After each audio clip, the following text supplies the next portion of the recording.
Hello guys, welcome back to my channel and enjoy this fanfic part 2. Now let's start the fanfic. After Naruto had passed the exam and created a new record for the highest points in the lowest amount of time, he seemed to be just roaming around the village with nothing to do.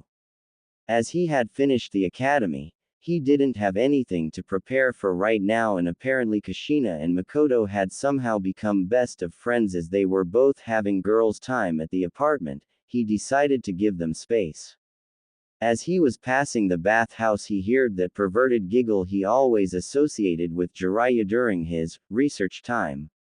Passing around a corner, Naruto found him giggling perversely while peeping in the baths, with a binoculars in one hand and a notepad in his other, no doubt writing porn. It instantly brought a smile on his face from the nostalgic scene. Jiraiya had apparently been a pervert long before he had met Naruto. Deciding to have some fun, he sneakily came up besides him and asked him, enjoying the show. Jiraiya just said, yes.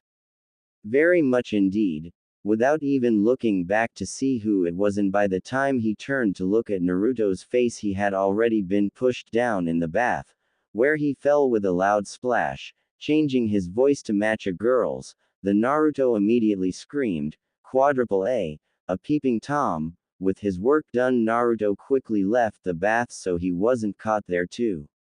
As he walked away, he could hear Jiraiya's screams, begging for mercy. It was afternoon already, so Naruto decided to go to the spot where Jiraiya trained him, near the river. The entire way there he felt eyes on him. After reaching the spot, Naruto turned around and spoke in a loud voice, "You can come out now." At first there was no movement, but Jiraiya soon came out from his hiding place. "How did you know I was there?" he asked. Since he had completely masked his chakra, there was no way for Naruto to know that he was there.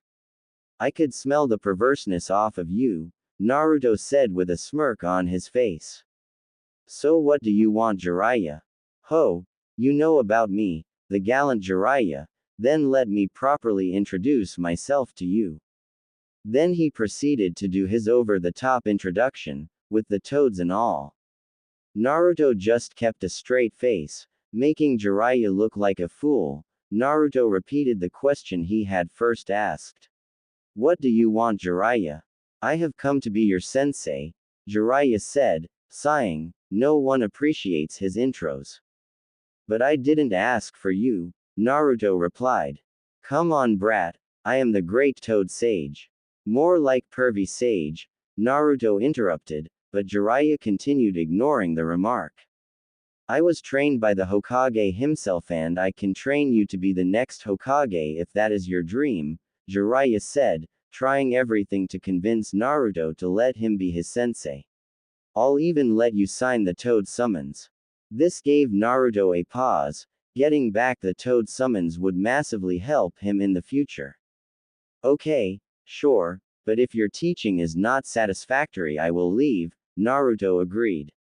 "Okay, fine. You'll see how great I am," Jiraiya boasted. "Meet me at Training Ground 7, tomorrow morning 7 a.m.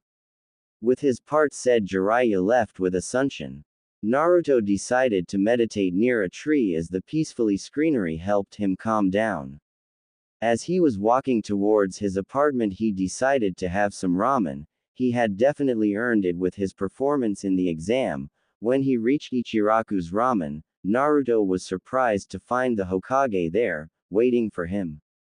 Taking a seat besides the Hokage, Naruto ordered a bowl of ramen. "Congratulations on passing the exam, that was quite a record you set," the Hokage praised. "I worked hard for it," was Naruto's only reply. "Is Jiraiya a good teacher?" Naruto asked after few seconds. During his time, all Jiraiya did was peep on women and taught him to manifest a bigger Rasengan in his training period. "He is one of my best student." "Did he ask you to be his apprentice?" Naruto nodded. "I can tell you that he is a strong shinobi since I trained him myself." Naruto nodded again and began to eat his ramen, which was served to him. "Are you thinking of accepting?" Naruto nodded again as he finished his broth. This was the fifth bowl he had since they started talking. Naruto ordered another bowl. One said that if he is a competent teacher, I'll accept, else I'll walk away. And I asked you if he is a good teacher, not if he is a strong shinobi. Both of them are different, Naruto pointed out. Him being a strong shinobi just tells me that he had an excellent teacher, not that he is a good teacher himself. I'll take the compliment, but I don't know how good he is as a teacher. You will be his first pupil. By the end of the conversation, Naruto had already finished 10 bowls of ramen while the Hokage was still on his first. Naruto got up, then thanked Yuki for the food and started to leave. You didn't pay, the Hokage called him out. I thought it was your treat. Anyway, thanks for your advice and for the food. Then Naruto ran out, giving him a peace sign. Damn brat, the Hokage muttered, but still paid his bill. It was already evening when Naruto reached his apartment. He thought of checking up on Kushina, but since she was not in her room, he assumed she was with Mikoto. They were really becoming good friends. So he entered his room, not thinking much about it. Later, as he was freshening up, there was loud banging on his door. Opening it, he found a disheveled Minato standing there. Kushina and Mikoto are kidnapped, Minato shouted. At first Naruto began to panic too, but then he calmed down and asked, "Did you see it happening?" Minato just nodded. How many attackers? 3. At least I only saw 3. They initially wanted to kidnap only Kushina, but after learning about Mikoto being an Uchiha, they kidnapped her too. They were from Kumo. Did you inform the Hokage? No. There was no time. He shouted again. Calm down, Minato.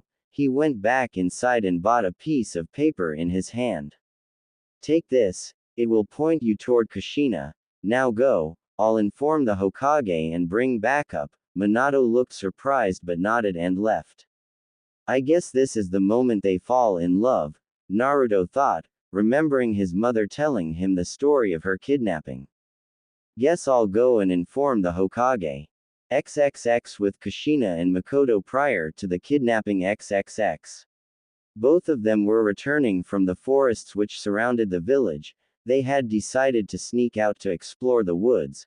Kushina knew it was a bad idea, but since Mikoto, being a clan heir, wasn't allowed to leave the village till she at least became a genin, and Naruto being so overprotective didn't allow her to go anywhere without him, they had decided to rebel a bit. So what's it between you and Naruto? Is he your brother or your boyfriend? Mikoto asked out of the blue. No, it's not anything like that, Kushina exclaimed with a blush, but calmed down after taking few deep breaths. He is not my brother. I known him since my childhood. We met when I was 7 and he has been with me ever since. So there is nothing between you two? Mikoto pressed. Why are you asking this all of a sudden? Kushina asked with the blush returning on her face. As you know, I am a clan heir, and my father's only child, and since the Uchiha clan is patriarchal, only men become the clan head, so whoever marries me becomes the next clan head, and right now the candidate for my husband is Fuguko, Mikoto explained. That prick, Kushina said with a sneer. She never liked that stuck-up. He acts so arrogantly and always behave like he has a stick up his. Mikoto just laughed and nodded.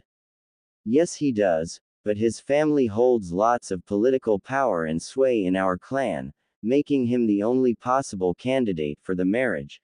This was the case until Naruto was discovered to be an Uchiha too. Kushina widened her eyes, now understanding where this was heading.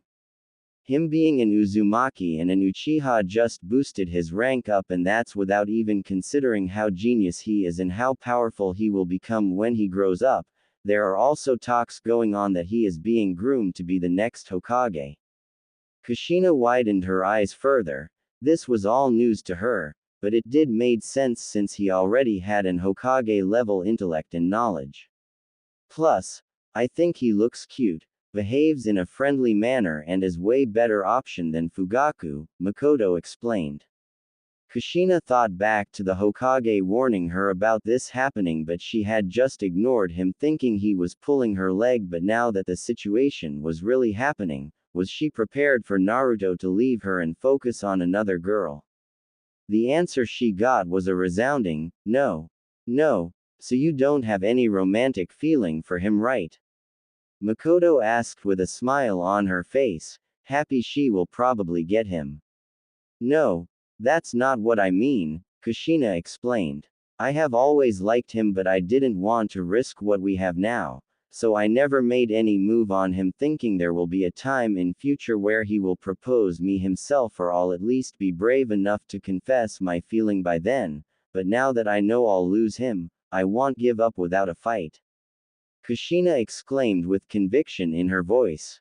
So you will be my rival in this too? Mikoto asked. I guess I will be, Kushina finished. There was silence between them, which was broken by the sound of kunais flying towards them, which they dodged. I was wondering when you two would finally shut up. 3 ninjas dropped surrounding them. I was wondering when you would finally show yourself, Kushina remarked, not at all surprised by their appearance. Ho, so you knew you were being followed, what gave us away? The Kumo ninja inquired. The silence, Kushina answered. The ninjas looked puzzled by what she meant. There were no noises of the birds or the insects, and we are still in a forest. It could only mean that there was someone hiding in the trees, causing every other insects and birds to move away. This was one of the tips Naruto gave me. Impressive, but both of you are still surrounded, so I guess not that impressive, the ninja smirked. I had planned to send a Kage Bunshin when we fought, but I guess that won't be necessary, Kushina said, now smirking too. Minato has already gone to bring backup. He was hiding in the trees too for some reason, but he seemed to have noticed you 3 and went back to the village to call for backup, but I won't be needing that. Taju Kage Bunshin no Jutsu. The field was filled with 100s of Kushina's clone, who all proceeded to jump on the 3 ninjas, while Kushina and Mikoto made a run for the village. After few seconds from their retreat, there was a huge electrical explosion which caused most of the clones to pop. On the way they met Minato, who informed them that reinforcements would be arriving soon, as he had informed Naruto of their situation. Deciding to stay and fight the ninjas, they all turned around and went back the way they came. Minato managed to finish one off quickly, catching him off guard with his speed and thrusting the kunai in the ninja's throat. The others quickly moved in to attack him, but he was saved by Kushina and Mikoto, both jumping in and blocking the attacks. He moved in to attack the one on the right, while Mikoto jumped back to give him space. They quickly separated the 2 ninjas so that they could take on each at a single time and don't get blindsided by the other. Using teamwork to their advantage, Mikoto managed to win, while simultaneously activating her Sharingan due to the stress. The final ninja, realizing that he was fighting a losing battle, tried to make a run for it. But he was quickly captured by the Anbu, who had all surrounded and restrained him, ready to take him for interrogation, but he just smirked and bit down on the cyanide capsule he had hidden in his mouth. He'd himself? Kushina asked in shock. Most ninja don't want to get caught alive in enemy territory, the Anbu explained. Where is Naruto? He was also coming, Kushina asked. He had already left when we were dispatched, the Anbu answered. I am here, Naruto answered. He was holding a body in his hand, and I have bought a gift, he said, putting it on the ground. Minato informed. Naruto, they have cyanide capsules in their mouth. He probably bit it and died. Nope, Naruto answered with a pop at the pea. I knocked him out before he could even react, then took out the pill from his mouth, Naruto said, holding up the pill. I am not an amateur, only they make such mistakes. Kushina, Mikoto and Minato all looked at the Anbu, who just stood there awkwardly. Did I miss something? Naruto asked, scratching his forehead. One of the Anbu just coughed and moved forward. We will be taking him, he informed. Then they all vanished in a sunshine. Naruto, how did you know there was a fourth? Mikoto asked in amazement. I just assumed there were more than three. Their mission was probably to capture Kushina alive. Those three would act as a distraction while the other would kidnap her and run back to the border. It's a basic tactic used for suicide missions like these, Naruto explained. Anyway, let's get moving. It's still a long walk back to the village, Naruto said as he started walking forward. After walking some time, Mikoto asked Naruto the question they were both wanting to ask. So, Naruto, what types of girls do you like?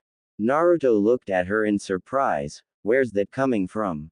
This time it was Kushina who answered. Nowhere, just making a conversation, right Mikoto? The girl in question just nodded. Meanwhile, Minato just walked behind them, glaring holes into Naruto's back. I am not interested in girls. Before he could finish that sentence, Kushina jumped up screaming. You are not interested in girls? Meaning you are interested in boys? How could you do this to me, Naruto? Mikoto looked at him in shock. Her savior from Fugaku played for the other team. No, she would not accept this. She would change his mind and make him hers. Meanwhile, Minato's expression had changed from glaring at him to relief. Good, so he still had a chance. Then it changed to horror. What if he likes me? I had even declared him as my rival. Naruto looked irritated as he looked at all of their expressions.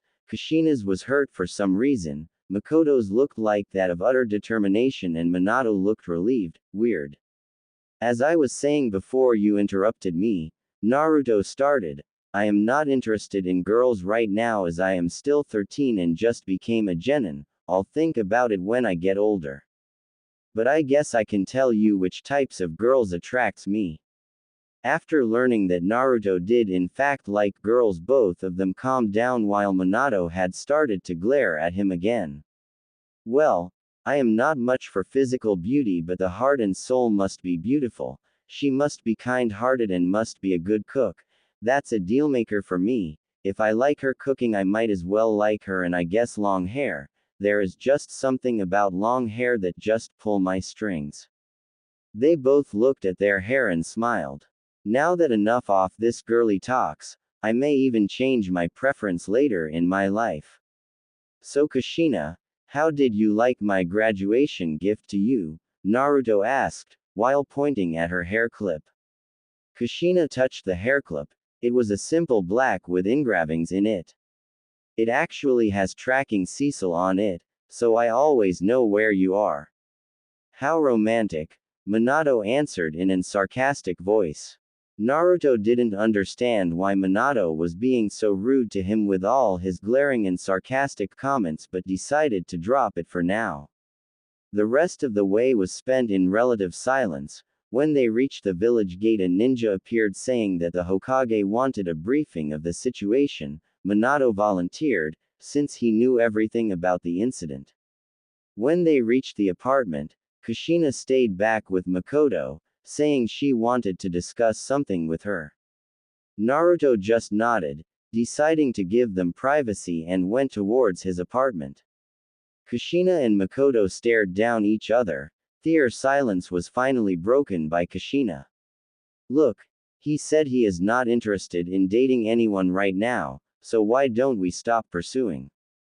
We will wait till he is 17. By then all of us would be more mature and have experience in dealing with situations like this. And we never know, our infatuations with him may even fade by then. Kushina tried to reason. Plus, I think Minato may have a thing for you. He followed you all the way to the forest, then even fought with the ninjas that were trying to kidnap us. Or he could be interested in you, Mikoto pointed out. I was not the only one there, remember, you were also present. Kushina widened her eyes in realization. That situation could also be true, he could have just been following her. But we have never even spoken that much, how could he possibly come to like me? Kushina countered. He could just be shy, Mikoto suggested. Look, there is no point in discussing this. he must have heard us when we were talking about Naruto. When we meet him again, we should tell him to keep quiet about it. We can then ask what he was doing following us in the woods. Sounds good, Mikoto proposed. Okay, that sounds like a plan, Kushina agreed. Until then, we will keep our feelings from Naruto a secret, promise? Mikoto asked. Kushina thought for a while, then agreed. Then that settles it. With her part said, Mikoto started to walk towards her compound while Kushina returned to her apartment. While Kushina and Mikoto were having theater talk, Naruto was getting ready for the bed. That was when Naruto felt a tingling on his right upper arm. Checking it out, he saw that the Soul King's seal had appeared again. Applying chakra to it, excited what he would get this time, he was pleasantly surprised to find 2 scrolls popping out. Opening them, he found that they were summoning contracts, but didn't know of whom they were since it was not mentioned anywhere on the scrolls. Naruto really wanted to summon whoever these contracts contained, but decided this was neither the place nor the time to do so. He just signed his name on the contracts and sealed them back in, deciding to check them out tomorrow. He heard Kushina's door open and close, signifying her return. He thought to check up on her, but since it was very late and she must be very tired from the recent ordeal, he decided against it and went to sleep. Tomorrow will be a very interesting day, he thought as sleep finally took him over. When Naruto woke up, it was already 6:30. He had a training session planned with Jiraiya at 7, so he quickly took a bath, had some breakfast, then left his apartment with excitement brimming from him. After writing a quick note on where he was going and that there was breakfast in the fridge and passing it under Kushina's door, he quickly made his way to the training field, thinking about who his summons will be. He decided to take his time reaching the training field since he was already half an hour late. Few more minutes won't matter. By the time he reached the field, he could see Jiraiya writing on a notepad while Minato was doing some physical exercises. What are you doing here? Minato snapped, his glare coming back as soon as he spotted Naruto. You are late, Naruto, Jiraiya yelled. I asked you to come at 7, it's already 7:30, where were you? Quote. Taking a page out of his former sensei's book, Naruto's eyes smiled and replied, I got lost on the road of life. The answer had Jiraiya's eyebrows twitching in anger while Minato's glare just intensified. Enough about me, now why don't you introduce yourself? Naruto asked with the eye smile still on his face. I should be telling that to you. Jiraiya yelled, but then calmed down quickly. What is he doing here, sensei? Minato asked again. Ero-sensei asked me to be his apprentice, Naruto explained, still not understanding his hostility towards him. Don't call me that brat, Jiraiya yelled again, he seems to be doing that a lot. Anyway, since he scored a perfect score and even Sandaime seems to be impressed by him, I decided to offer him my apprentice so I can pass on my teachings. So anyways, what are you going to teach me? Naruto asked, finally ready to learn something useful from Jiraiya. I am a great hand-to-hand fighter, a ninjutsu specialist, can summon toads, master at spying, sabotage, information gathering, and as such I can teach you many things. Jiraiya boasted, you two probably know each other, but still instructions never hurt. Jiraiya continued, okay, I'll go first. My name is Naruto Uzumaki. My likes are ramen, training, and creating new seals and jutsus. I don't really have many dislikes, and my dream, that's personal. My name is Minato Namikaze. My likes and dislikes are none of your concerns, but my dream is to one day become the Hokage. You two have lots in common, it seems. That's why Minato didn't say his likes, dislikes or hobbies, he probably got shy. Sensei, Minato yelled with a blush on his face. Anyways, what was that technique you used in the exams? Rasengan, I think its name was. Jiraiya inquired. I have never seen it before. Oh, this. Naruto replied as he brought his hand out, palm facing upwards, and created a spinning ball of chakra. Both Jiraiya and Minato looked on in amazement. I created this when I was 10, but just recently perfected it, Naruto lied. It was supposed to be a gift for Kushina as she always had trouble with hand signs and chakra control, but I never got a chance to teach it to her. That's amazing, Jiraiya replied in amazement. Can you teach it to me? Well, what can you offer me in return? Naruto asked. What do you mean? Meaning, I can't just give you a technique which I created from scratch and then when you use it in battle, let you take all the glory for creating it, without something in return, now can I am just not that charitable, you see. So, what can you give me in return? I can let you sign the Toad summoning contract, Minato has already signed, so can you. Well, that's just not as unique as only me having it, is it? Plus, I won't be needing any more summons. What's that supposed to mean? Minato questioned. It means, I will be getting a summon soon, so I don't need it, Naruto explained. But I can still teach it to you if you want, the Rasengan, Naruto offered, but Minato quickly shot it down. I don't want your charity, I can create that technique myself, Minato sneered. What is your problem? Naruto finally had enough of Minato's bitching. You have been acting very hostile towards me from that incident yesterday. Is it because I scored so much higher than you, or is it because you wanted to be Jiraiya's only pupil? He tried to guess because other than that he didn't find any other reason for him to be angry. Minato now looked hysterical, but as he was about to answer, Jiraiya finally stepped in. That's enough, both of you. I will not tolerate my pupils fighting among themselves, or I won't be teach any of you, Jiraiya scolded. Naruto turned around and thought for a while, then came to a conclusion. I don't want to be your apprentice. Naruto finally spoke. Jiraiya seemed shocked to hear that. It is clear to me that Minato doesn't want me here and I can't trust a teammate like that. Jiraiya tried to interject, but Naruto continued.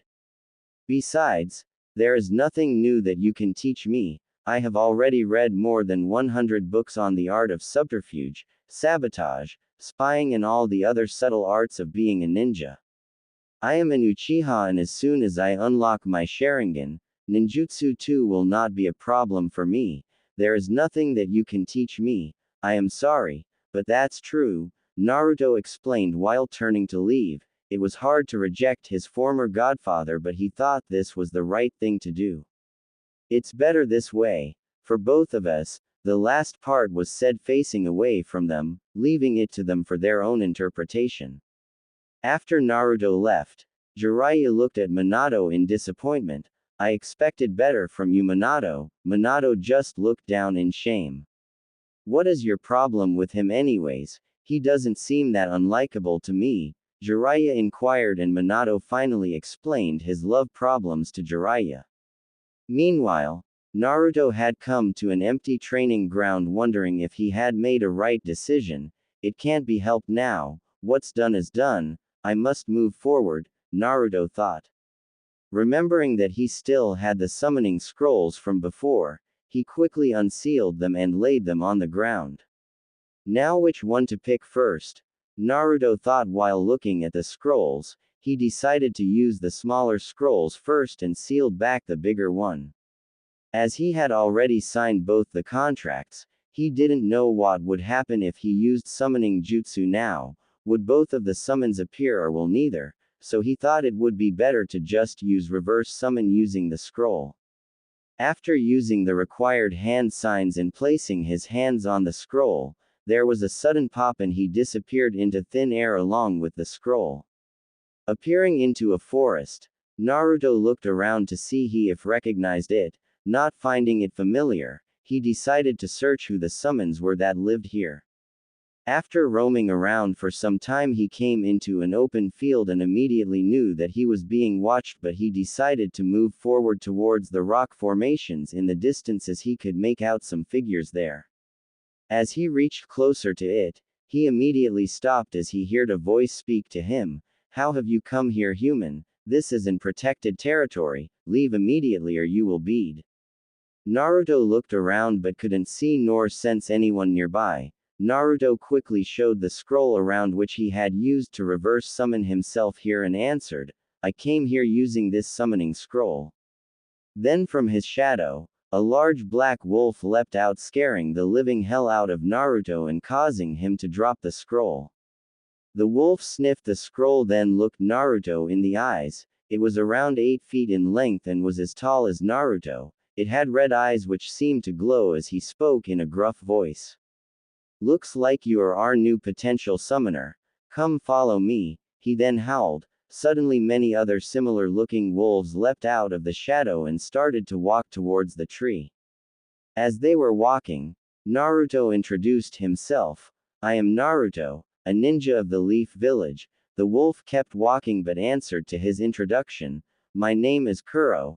I am the leader of the Shadow Wolves pack, and this forest is our territory. We call it Okami no Hinansho, Wolf Haven. Soon they reached the rock formations, which were actually caves and dens with several wolves, of many size and color living in them. Most of the bigger wolves just ignored him, while the little pups, while curious, didn't leave their mother's side. We wolves live in packs and most outsiders are not entertained here. If the elder wolves accepts you and welcomes you in our clan, only then will others interact with you. Kuro explained while he led him to the biggest cave in the area. There he met 5 wolves. All of them were different in color. They seemed to sleeping in their corners of the den. Each of them were as big as a mountain, but the cave from outside didn't seem big enough to house such great beasts. As he turned around to ask Kuro how this was possible, but he seemed to already have disappeared without a sound. As he walked forward near the center of the den, he could see 2 pups playing with each other. Since none of the bigger wolves had even opened their eyes yet, he decided it was safe to go near them. As the pups noticed him, they immediately stopped playing with each other and ran towards him in a cute and wobbly way that only a baby animal could do. He couldn't resist their cuteness and immediately sat down to play them. The brown pup seemed to be the male while the gray a female. The gray one leapt at his face and started sniffing and licking him, while the brown one seemed to have gotten hold of his pants and was now chewing on it. He played with them for a little while, then sat them down and decided to do what he was here to do. Great elders, I have come here to seek help from you, and in doing so, be your new summoner. Naruto spoke in a respectful way. The red one finally opened its eyes and spoke in a deep voice. And why should we help you? What will you offer us in return? Quote, I'll offer you my loyalty. There is nothing else I can offer to a great being such as yourselves, Naruto replied, trying to appease the wolf's ego. I have no need of your loyal. He was interrupted before he could continue. What about treats? Can you offer us yummy treats? Naruto looked down in surprise, seeing the small brown pup speak in a squeaky voice, who until now was chewing on the bottom of his trousers, and toys too. Shouted the gray pup, who was now trying to climb up his body. Naruto bent down and patted them on their heads and scratched behind their ears, then smiling he answered, sure, why not, I'll offer lots and lots of treats and toys.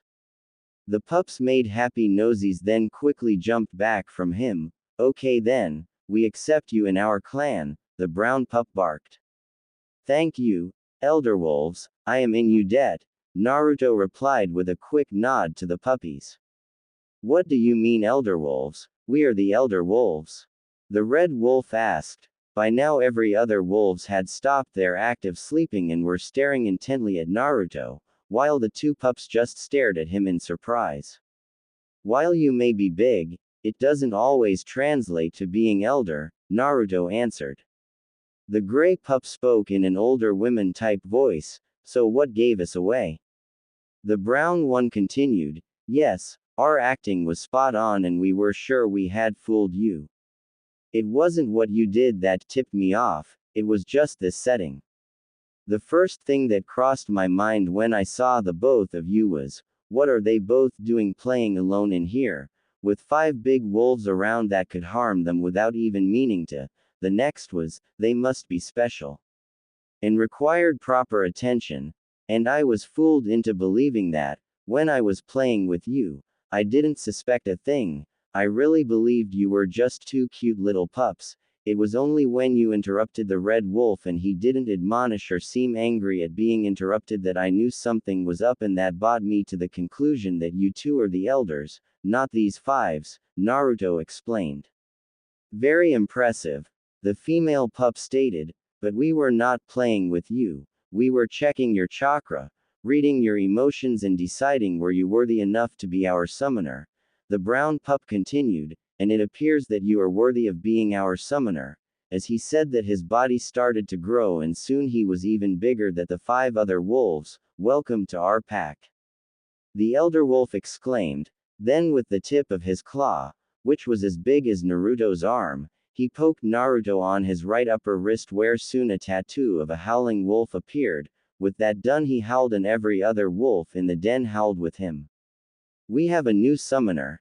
This calls for a celebration. Let the party begin. Again he howled and the others howled with him. The wolves sure knew how to party. The celebration lasted for 2 days, during which Naruto was introduced to everyone as the new member of the clan. Don't be a stranger, Naruto. Visit us when you can. Summon us when you want, but always keep treats and toys at hand or we will be very mad when you summon us, the brown elder, Riku, who was now a pup again, threatened. Sure, I'll keep that in mind, and thank you for the party, I really enjoyed it, Naruto thanked with a happy smile on his face. Don't thank us, pup. We are a pack now, Riku barked. Be seeing you, pup. Be seeing you too, Riku, and tell Leah too. With that, Naruto used reverse summon and popped back to Konoha, in the training ground, where he had used the summoning from. Man, they are all quite a bunch, Naruto exclaimed, while thinking back to his wolf summons, but I love them. It was still afternoon, so he decided to head back home and take a little rest. He had partied way too much anyways. As he entered his apartment, he saw that Kushina and Mikoto were both sitting on his sofa and discussing something. I see you have made yourself home, Naruto spoke in a deadpan voice. Naruto, both of them exclaimed. Where were you? We were worried sick, Mikoto asked in a worried tone. Weird, why would she worry about me so much? Naruto thought but decided to answer them. What do you mean? I was just gone for 2 days. 2 days? It's been 5 days since you disappeared, Kushina exclaimed as she came close to hug him but stopped and quickly moved away, with fingers on her nose. And why do you smell like wet dogs? I got new summons, was all he answered as he raised his hand to smell his armpits. Gods, he stinked. What? Who are they? Kushina asked, excited to know more. I'll tell you all about it later. I should really take a shower first. With that, Naruto moved to his bedroom, took some clothes and went to the bathroom to take a shower. As the sound of running water hit their ears, Mikoto whispered quietly, should we take a peek? No. Kushina screamed and dragged her out of the room. Later that day, Naruto explained that he had got into summoning contract with the wolves and they had thrown him a party. That was why he stinked, since he hadn't taken bath in 2 days. Kushina and Mikoto then told him what had happened in his absence. Apparently, Jiraiya and Minato had left on a training trip around the Fire Nation and both of them had chosen their sensei. It was Tsukumo Hatake. Naruto was pleasantly surprised at that. Tsukumo is a great ninja, both of you will learn well under his tutelage. I am just surprised that he agreed. Isn't he expecting a baby soon? Yes, it was Sandaime himself who suggested us to him, Kushina answered. He is being given a team, because he is expecting a baby. This will help him stay close to his family, Mikoto explained. You two have been joined to the hip since the incident. Did you two find something common to bond over? Naruto asked in a teasing way. I bet it's Kenjutsu, you two do seem the type to like that. Both the girls blushed deep red, not wanting him to know that their common interest was him. They quickly changed the subject. Hadn't Jiraiya taken you as his apprentice? That's what you said in that little paper you passed under my door, Kushina inquired, changing the subject. It didn't work out, but lucky for him he got Minato. He is a good kid, weird, but good. He seems to hate my guts though. Don't know why. My guess is that I scored better in exam than him and he is jealous of that. There just couldn't be any other reason than that. Kushina and Mikoto looked at each other and nodded slowly. Yeah, that must be the reason. He seems like the jealous type to me too, Kushina said, looking disgusted. Naruto just frowned, looking at her. Wasn't she supposed to be in love with him by now? Why is she so readily badmouthing him? Look, Kushina, he may be to me, but that's not a good enough reason to badmouth him behind his back. Naruto defended him, plus he is a fellow shinobi, you shouldn't do that. Kushina. Geez, Mikoto agreed with him. Anyway, my father has asked you to meet him. It can't wait any longer. I am to bring you with me, Mikoto continued. Kushina remembered her conversation with Mikoto from that night, about how her father wanted her to marry Naruto, and widened her eyes. Their deal was that they won't say anything to Naruto. It didn't say anything about others suggesting it to him. Sly girl Mikoto, using her father to get what she wants, but I won't let her win. I'll come too. I have never visited the Uchiha compound before, Kushina added with a smirk, pointing at Mikoto. Sure. Let's go. I have been postponing this for a while now, Naruto said as he walked out. It was late afternoon by the time they reached the main house. The Uchiha seemed to be staring at Naruto and Kushina, some in disgust, some in wonder, while some just ignored them completely. They entered a moderately big house with many servants. Father, I have bought him, Mikoto announced to her father. Bring him in, was his reply. Entering the office place of the house, the three of them quietly took a seat when Kagami motioned them to. So you finally have time to come visit us, Kagami asked. Sorry, but I was a little busy with all the hospital checkups, the training, the exams, the kidnappings and such. Ah, yes, I must thank you for rescuing my daughter and her young friend from those shinobis. Well, I didn't do much, it was mostly Minato and Kushina who helped her. I heard she even activated her Sharingan. Congratulations on that, by the way. Naruto looked towards Mikoto, who was sitting to his right. She just nodded shyly. Yes, speaking of the Sharingan, when is yours gonna activate? He asked in serious manner. You are already 13. If it doesn't activate soon, you probably won't activate it later. Who's to say I haven't activated it already? Naruto replied in challenging manner. Have you? Kagami questioned. Who knows? Naruto replied with a shrug. Is this why you called me all the way here for? I could have just sent a message with Mikoto about it. No, that is one of the topic that I wanted to discuss, and now that I know you have activated it, I don't need to be concerned about it anymore. Mikoto and Kushina both widened their eyes and looked towards Naruto, who didn't even blink at the piece of information. I never said I activated it, he insisted with a straight face. It doesn't matter, I now know for sure that you have. Naruto sighed after few tense seconds. What gave it away? I never activated it in front of anyone, so there was no way for you to know. Why don't you guess it? I want to see if you are as good as they all say you are. Naruto closed his eyes for a moment and then reopened them, answering. You just assumed that I had already activated it and waited for me to deny it, but my poker face gave it away. Quote. Correct. We Uchiha show lesser emotions when we are under stress after activating the Sharingan. Even if you could fake those emotions, you would require a split second to trigger them, which is more than enough time for someone with trained eyes to read it, and you never even batted an eyelash, so it was easy for me to deduce that you had the Sharingan. I didn't know about such a thing, Naruto answered. Well, most people don't, and we make it a point not to blab it to anyone. He said the last part while staring at Mikoto and Kushina, a silent, keep quiet, to them. Now moving on to the next part, Kagami started, you still introduce yourself to people as only an Uzumaki, not an Uchiha. We can't have that, you understand why, right? Kagami asked, once again letting Naruto reach the conclusion, who just nodded after a few seconds. It reflects badly on your clan, a talented shinobi not using the clan's name, even after being affiliated with it. It raises unwanted questions in people's mind which would be bad for the clan.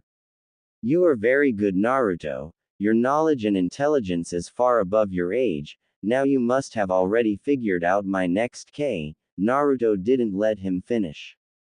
No. Naruto gave a final answer. Naruto, at least let him ask you the question before you deny it. Kushina tried to make him understand. Don't fret, young girl. He probably already figured out my next 3 questions and just gave me a final answer. Kagami seemed really impressed by the young man. But it doesn't matter, his answer will change soon. It will not, Naruto responded. We are completely out of loop, can you please fill us in? Mikoto asked, first to Naruto, but when he didn't answer she looked towards her father. Her father just sighed, but still answered. The next question was, will you like to become the next clan head? The answer was, no, because that'd mean him marrying Mikoto. I guess he has no problem with that, but he wants her to have a choice in this matter. I already know her answer, so does he, but he just doesn't want to accept it. My next question will give answer to that question too, he continued. Now the next question was, do you know what will happen after you marry Mikoto? And the answer he got to was. Kagami quitted down, motioning Naruto to answer. After few seconds of silence, Naruto finally replied, if I became the clan head I'll have to forsake my Uzumaki name, but I won't do that, not after all that Uzu and its people have done for me. I have much more duty to Uzu than to the Uchiha clan. Quote, and now the final question. By now Mikoto and Kushina were looking at Naruto like he had grown an extra head. Both were amazed that he could answer 3 unasked questions within few seconds but couldn't figure out their feeling for him, which even Kagami had figured out after only meeting Kushina twice. What happens if Mikoto marries that fool Fugaku?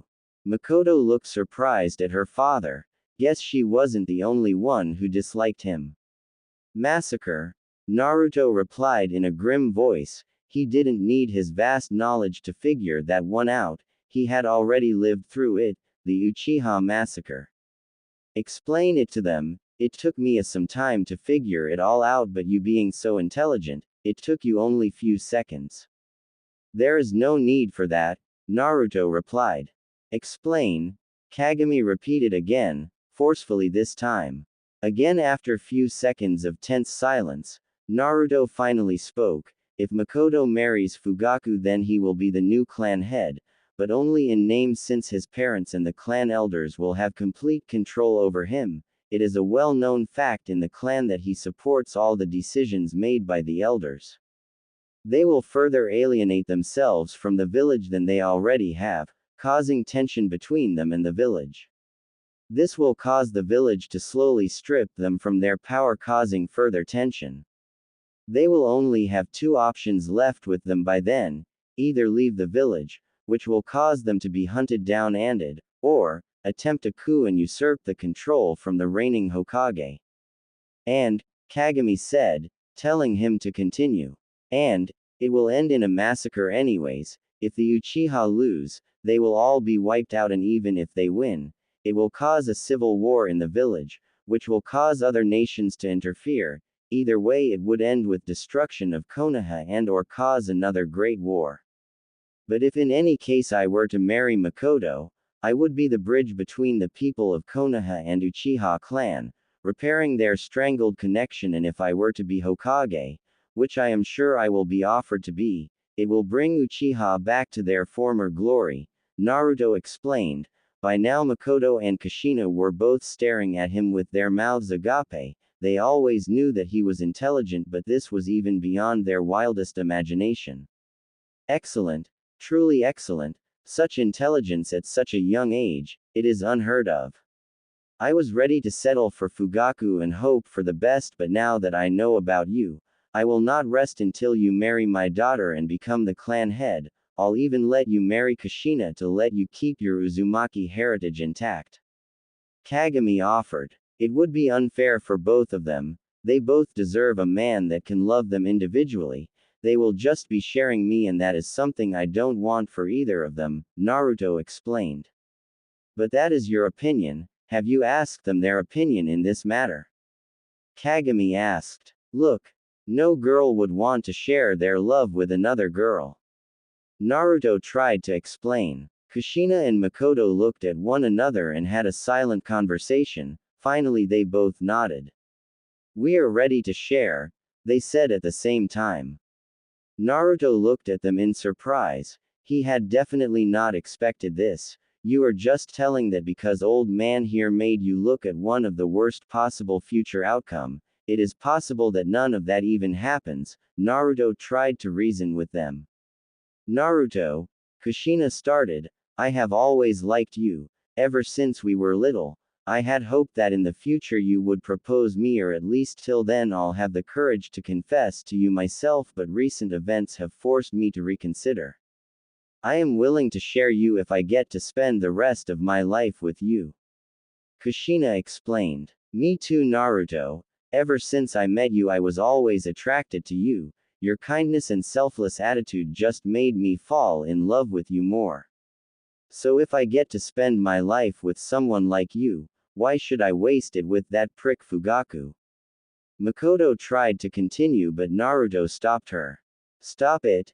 Naruto spoke. Stop this, both of you. Kushina, he said, looking at Kushina. I am the only boy you have really interacted so much with since your childhood.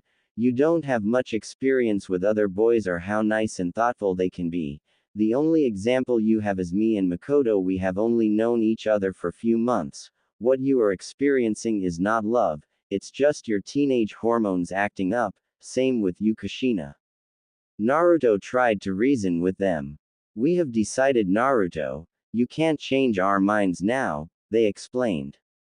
How about this? Naruto started, trying a different approach. We are still 13 years old. By the time we reach 17, if you still feel same about me, I won't deny your love, but during these years you have to keep yourself open for love and at least give a chance to other boys. Is that acceptable?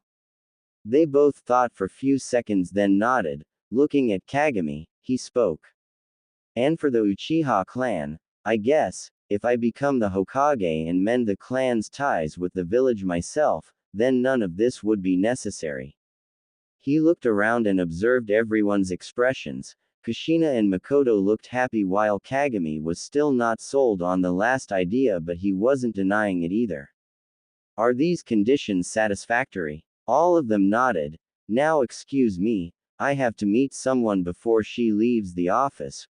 With that said, he quickly got up and rushed outside in the direction of the hospital.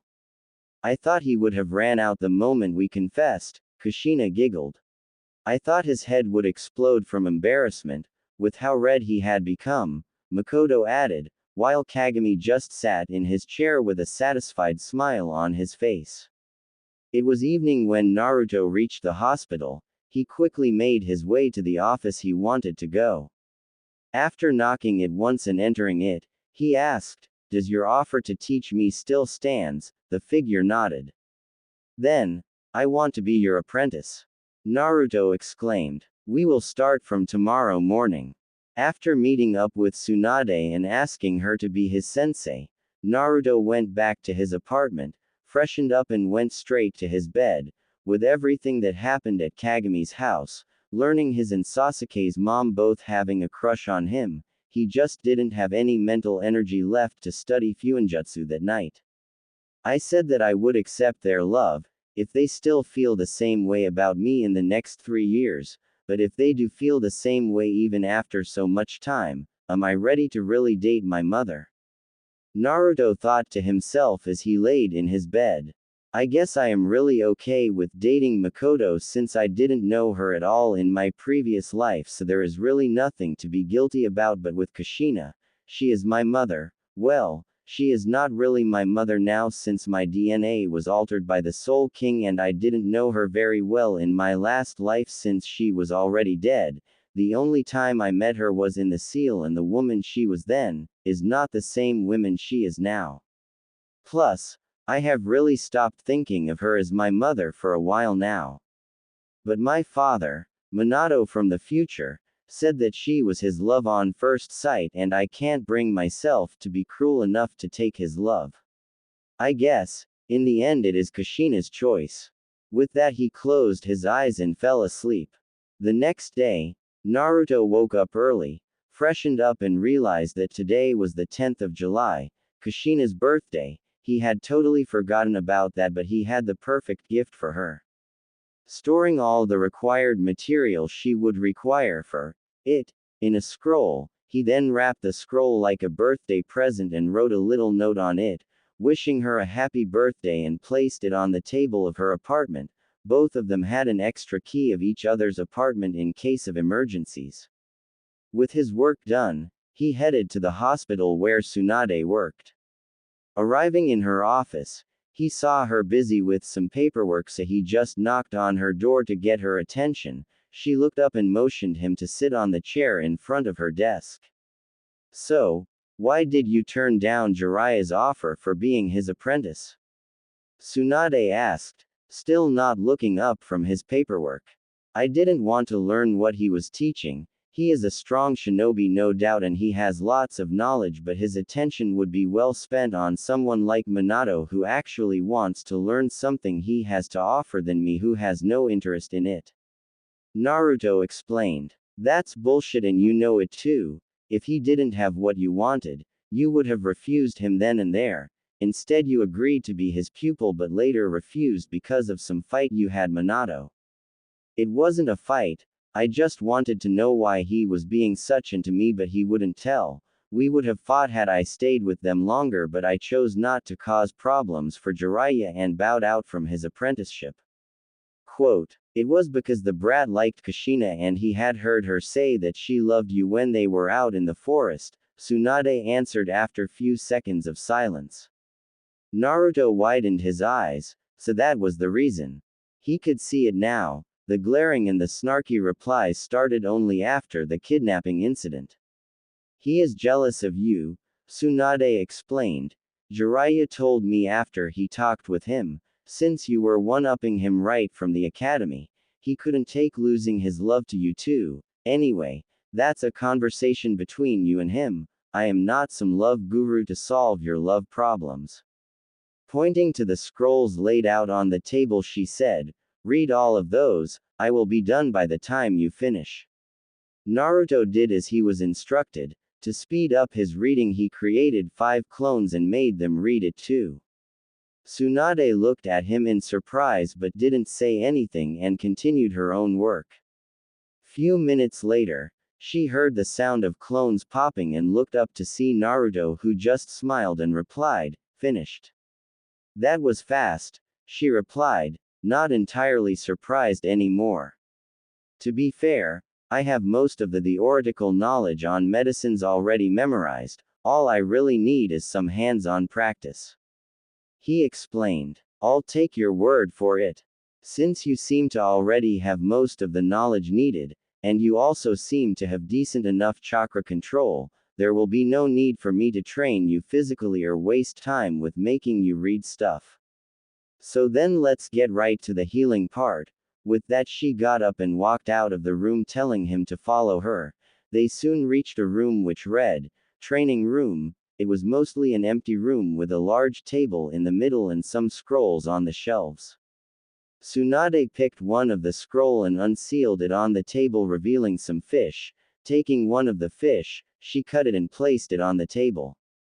Now observe, she said as she quickly activated her healing jutsu over her hand and placed it on the fish.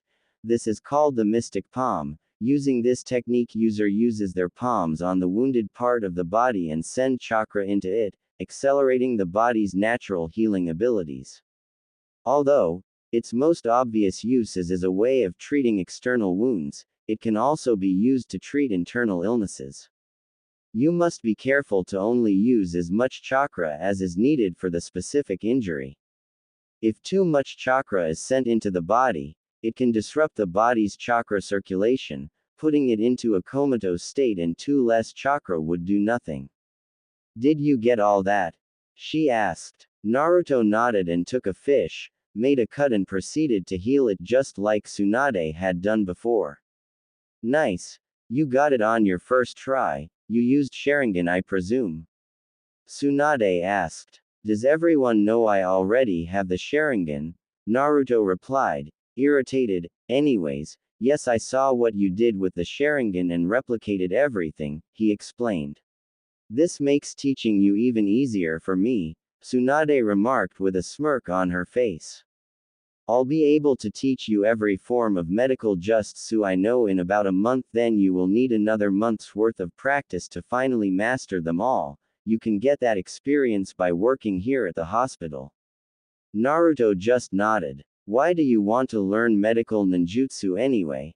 I have seen your reports. You have scored a perfect score in every form of ninja art, and with the level of skill you show now, by the time you reach your prime you won't have any difficulty even with dealing multiple enemies at once. Tsunade asked, wondering. My skills won't save a dying person's life, nor will they heal anyone in need, Naruto explained. And this is the only ninja art I am weak at. Might as well make my resume perfect, you know what I mean. Tsunade nodded, then continued to teach him till the end of the day. After which he headed back to his apartment. Kushina was already waiting for him when he entered his apartment. Do you usually sneak into my apartment, Kushina? Naruto asked as he sat down beside her. She just gave an embarrassed laugh and replied, I got hungry and didn't want to cook anything. By the way, thanks for your gift, I have already started to practice it. It's so different from Uzu here, nobody even knows that today is my birthday, Kushina finished with a sad look. Well, it's only been few months since we moved here, nobody probably even knows who you are. Just give it time, Naruto explained, but she still looked sad and he knew what would cheer her up. Come, let's go get some ramen, he said, getting up from the sofa. Really? Kushina asked, her sadness already forgotten. Let's go, but you are paying. With that she quickly ran out of the house. Hey, wait up. After eating an absurd amount of ramen, they both decided to go top the Hokage mountain and lie down for a while, looking at the stars. After a while Naruto finally broke his silence. Minato likes you. Kushina looked at him in surprise. Tsunade-sensei told me. Minato told Jiraiya and Jiraiya told her, answering her unasked question about how he knew about that. But I don't like him, Kushina said, turning away and looking back at the star. Why? He seems like a good guy, Naruto answered. He is too girly, weird and completely unreadable, unlike you. You should at least give him a chance. Why do you want me to date another guy when I already told you that I like you? Kushina yelled. Do you not like me? Am I not beautiful enough for you, or is it because of the demon in my gut? She was breathing hard with tear flowing from her eyes. You know that is not true, Kushina. I like you a lot, but the two of us didn't exactly have a lot of friends growing up. I just don't want you to regret your decision later in life, Naruto explained. Marriage between me and Mikoto is going to happen, no matter how much I try to delay it or avoid it. Both of us don't have a choice in that matter, not anymore, her father made sure of that. But you, Kushina, you have a choice. You can choose to marry me, but later on you may feel regret and start to hate me for it, or you won't. But if you find another man who can make you just as happy if not more than me, then what is wrong with that? I want you to have that life, not because I dislike you but because I want you to be happy, Naruto said, trying to make her understand. So you want me to marry Minato? Kushina asked, feeling betrayed that Naruto would suggest such a thing. What? Hell no, I will not let you marry some punk. Naruto yelled, making Kushina snort a laugh. What I am trying to say is, you should at least give him a chance. We are still young. What if he is the one for you, the one who can make you the happiest without having to share his love? Even if it won't make me happy, I'll still want that life for you, Naruto explained his point of view. But what if you are the one for me? Kushina asked, countering him. Then, in the end, you will always end up with me, Naruto replied. I understand what you are trying to say, Kushina started. You are looking out for my happiness. I appreciate that. She had now switched position to sitting. Naruto had done the same, but my happiness is tied to you now. I have been truly happy since the day we met, and every day that followed after has just increased my love for you. But, Naruto started. You think too much. Just answer these questions, she interrupted him. Do I make you happy? She started. Yes. Do you find me attractive? Yes. He blushed. Is there any other girl you like? No. Do you like me? Yes. There you have it, she concluded. I like you. You like me. I am happy. You are happy. It all worked out in the end. Kushina concluded with a happy smile. But, what about Min MMPH? He couldn't continue as Kushina leaned in and kissed him, stopping any further discussion. After few seconds she stopped and moved back with heavy blush on her face. You think too much, and now that you have stolen my first kiss, you have to take responsibility for it. But you, he was interrupted again. You don't get a choice anymore. I have decided and it's final. You can't change my mind. Naruto looked in shocked surprise as she laid back on the ground and started her stargazing again. Deciding to drop the matter for now, he too laid on the ground and joined her. Both of them then recalled memories from their past and talked a while, after which they headed back to their apartments. With Naruto's mind cleared from the problem with Kushina, he spent the next 2 months completing his medical training and his Fuinjutsu training. He was now at level 18 and he had created many new seals in his free time. He had even come up with a modified version of the 8 trigram seal, which was stronger and more efficient in holding back the 9 tails. During this period Naruto had checked out his other summoning scroll and was surprised to find that he had been given a dragon summons, but these dragons were of another dimension. He had learned they didn't have a concept of chakra there. They only used something that they called magic. It was similar yet different to chakra in many ways, as it was made up of only spiritual energy and could be used to cast spells. Unfortunately, Naruto didn't have something they called a container in his body which naturally produced it. But they had agreed to train him in using the yin and yang release, using which would give him powers similar to a sage mode. It would allow him to use their dragon techniques as well as Kido, but that would take almost 2 years for them to teach it to him. He decided he would come here and learn it later.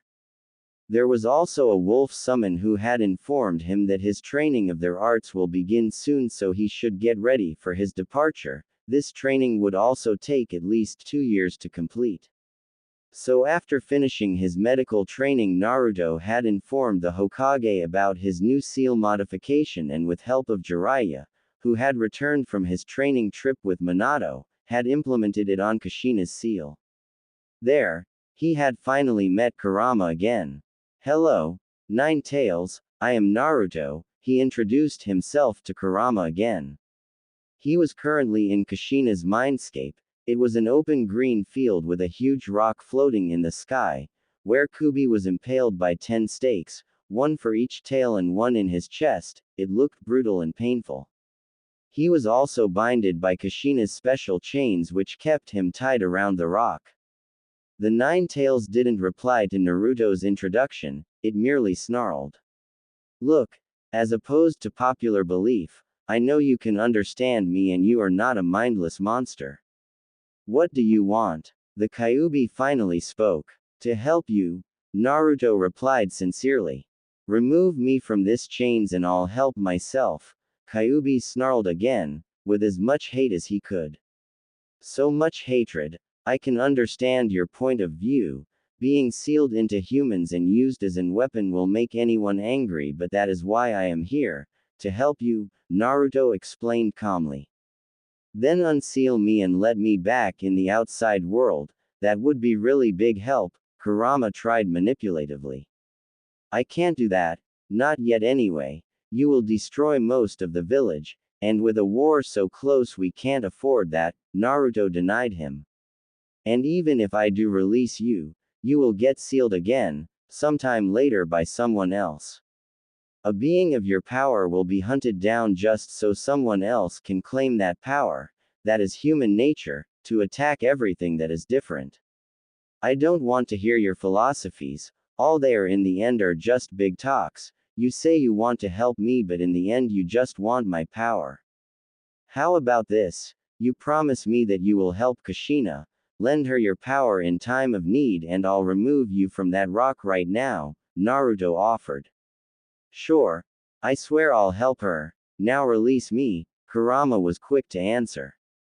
You can't fool me like that, Naruto laughed. Swear by the name of Hagoromo Otsutsuki, your father, your creator. Naruto exclaimed. How do you know about that? Kyuubi asked, mildly alarmed. I have my ways, Naruto explained cryptically. I even know about the 10 tails. How do you know about that? We have never spoken about it to anyone. Who are you? Kyuubi asked, now completely hysterical. I am freeing you from up there as a sign of goodwill. This new seal will allow you to view the outside world from Kushina's perspective. With that said, Naruto proceeded to remove all the stakes and chains from Kurama, making him fall on the ground, creating a huge crater. He stretched for a bit, then suddenly lunged for Naruto. Are you sure you want to do that? Naruto spoke in a calm voice, making the 9 tails stop himself mere inches away from piercing him. What do you mean? If I you right here, right now, nobody will know about the 10 tails' existence. What makes you think I am the only one who knows about it? Naruto countered. Besides, I am the one trying to stop it from being created again. It's being created again? Kyuubi asked in alarm, his previous thought of Naruto forgotten. That is their plan, Naruto answered. Whose plan? Madara Uchiha. After hearing that name, Kyuubi immediately lost his temper, but Naruto stopped him by asking him another question. Do you know how the 10 tails is made? Single quote. This question made the Kyuubi pause its soon-to-be-started rampage and calm down. Do you? He asked after taking many deep breaths to calm down. Of course I know, Naruto answered. Do you want me to tell you how? The Kyuubi bowed down and stared directly into Naruto's eyes, searching for lies but did not find any. That will not be necessary, I believe you. Then I believe that you know the most safest place for you in this world is this seal. Once locked, it won't open without a key. What seal? I don't see any seal. Kurama asked, looking around. That's because I haven't applied it yet. I wanted this conversation to happen without you feeling powerless, Naruto answered truthfully. Then, it means that I can just you and get out of here, he replied with a sinister smile, but still didn't attack. Yes, you could do that, but then where will you run to? Where will you hide? Even if you fight off some of them, Madara's people will find you anywhere you run or hide, and once you are caught, you know what will happen to you. You will be stored in Ghetto Mazo until, Kyuubi cut him off. I understand. No need to speak that name, he replied as he understood his situation. What do you want me to do anyway? Just stay sealed inside here till the brat dies and I get transferred into someone else. No, I just want you to help her, and if you can try to make her your second new friend, Naruto said with a smile. What do you mean second? Who's my new friend? Me, of course. The second you didn't attack me after knowing you could escape, I considered you my friend, Naruto explained. That's preposterous. I will never accept you as my friend, the Kyuubi roared. So much hate. How about I make you a bet? You could earn your freedom if you win. I'm listening, he grumbled. After this war is over, we will both fight each other. I'll not use any cheap tricks like genjutsu or anything like that. We will fight with pure raw power. If you win, I'll let you roam the outside world freely without anyone from Konoha trying to attacking you. But if I win, you will have to be my and Kushina's friend, and you will have to shout that out loud, Naruto proposed. Like I would lose to someone like you, he boasted. Yeah, sure, but do you agree? You have to swear using the sage's name if you do. This way I know you will not go back on your word. TCH sure. I swear upon my father's name I'll honor the bet. Nice. Now let me finish modifying the seal. With that, Naruto sat down and started his modification, while the Kyuubi just sat down on his legs and observed him work. What did you mean by illusions? The only level of illusions that will work on. Kyuubi stopped and widened his eyes. You have those cursed eyes, the Sharingan. He realized. Oh, did I not mention that? He activated his Mangekyo Sharingan, Sasuke's eternal Mangekyo Sharingan, and looked the Kyuubi in the eyes, who quickly averted his gaze. Please, if I didn't use them early, I won't be using them now, Naruto replied as he finished his modification and turned off his Sharingan. Our conversation would have gone very differently had you chosen to attack me. I would have had put you under illusion and made you comply with all my wishes. But one moment of you putting your hatred aside has changed that. He spoke as he got up. I didn't get your name, by the way. That's because I don't have one, Kyuubi replied. How did the sealing go? The Hokage asked as he stared at Kushina, who was sleeping on the bed. Do you see a giant nine-tailed fox nearby? If not, then the sealing was a success. Naruto replied. No need to get smart with me, Hokage snapped. The seal is ingenious. Jiraiya started, ignoring both of them in favor of further studying the seal. It doesn't need a constant flow of chakra to keep the beast sealed. The chakra used in modifying the seal was huge, but you divided it between your own chakra and Kushina's, so it wasn't much burden any one of you. The seal will only absorb user's chakra if it was damaged in some way, else it will use the nine tails' own chakra to sustain itself.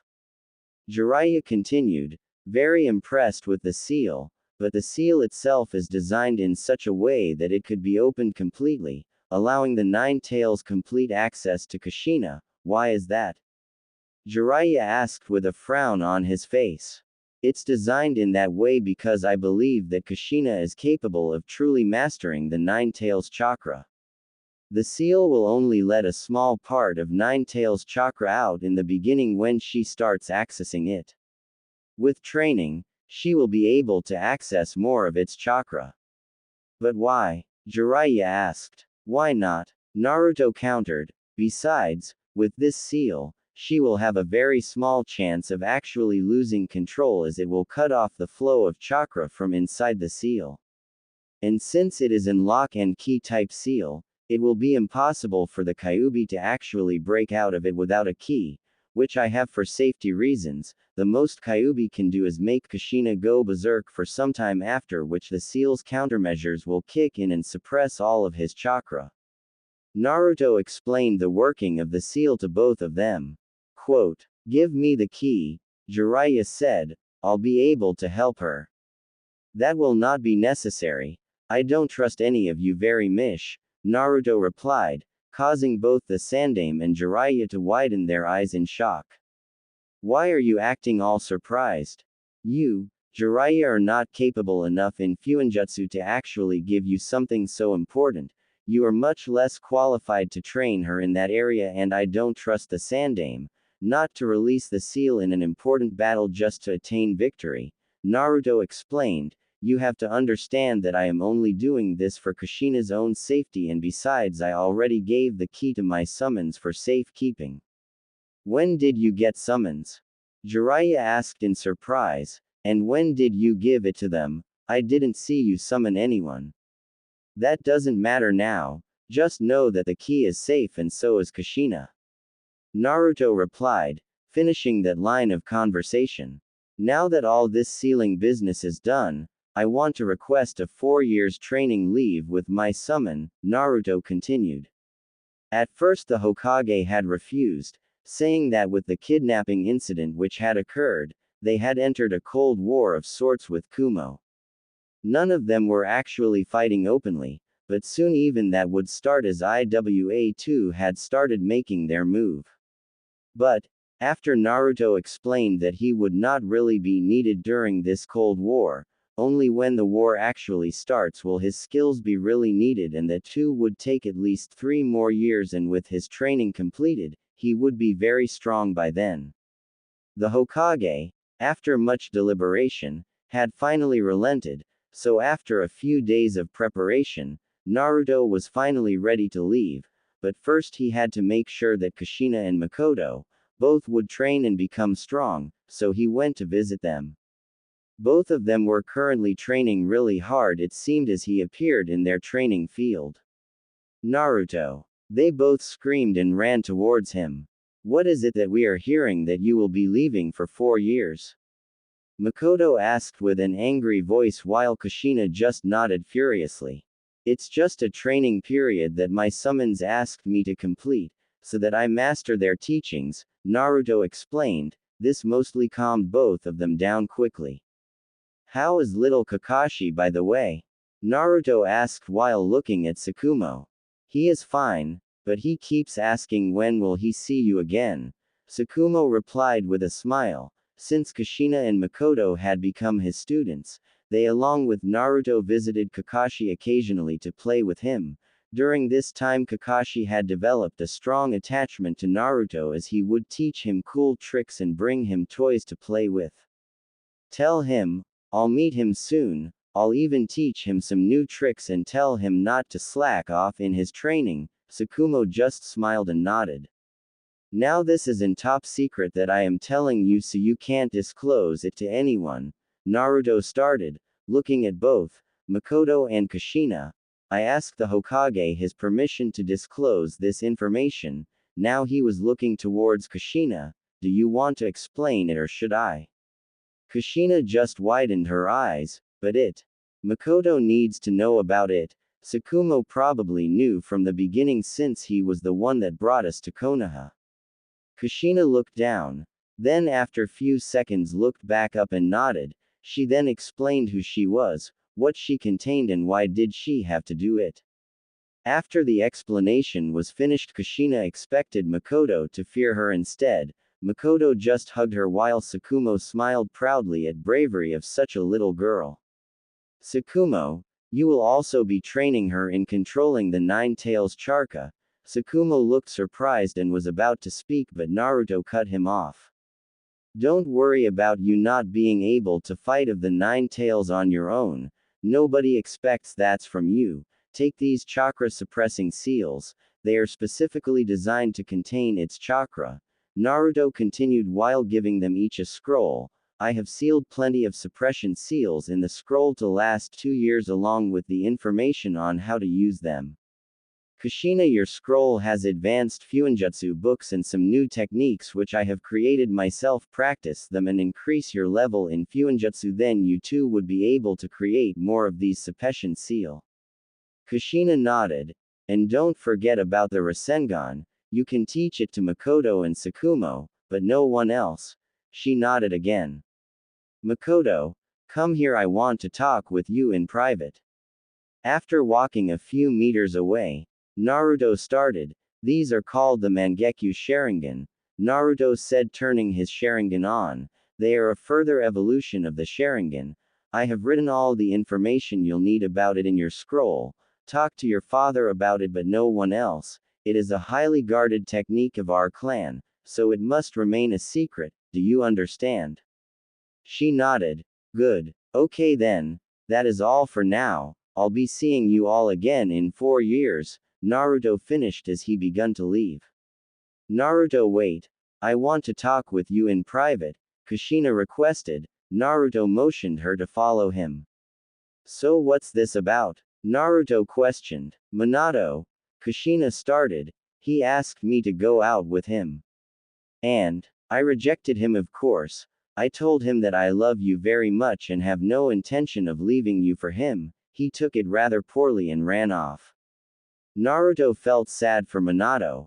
He really did, but he couldn't help him anymore even if he wanted to. After the night of Kushina's birthday, he had thought a lot about what she had said. And he had came to the conclusion that in the end it was her decision to make. He couldn't force her to love someone else, and if she loved him then he should just considered himself lucky. Do you want me to have a talk with him? Naruto asked, unsure what he should do about it. No, it was my decision to make. I'll take care of it later, she replied.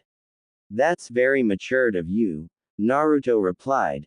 Now enough about that. Naruto quickly changed the topic to avoid any more awkwardness. With the new seal in place, did you notice anything different? Not really, but it's very easy to mold chakra now, I am guessing. Since you minimize the fluctuation of my chakra with this seal, my control has increased. Kushina theorized. Good. You are getting smarter, Kushina too. Kushina just blushed at his praise. Kushina, there is one more request I have for you.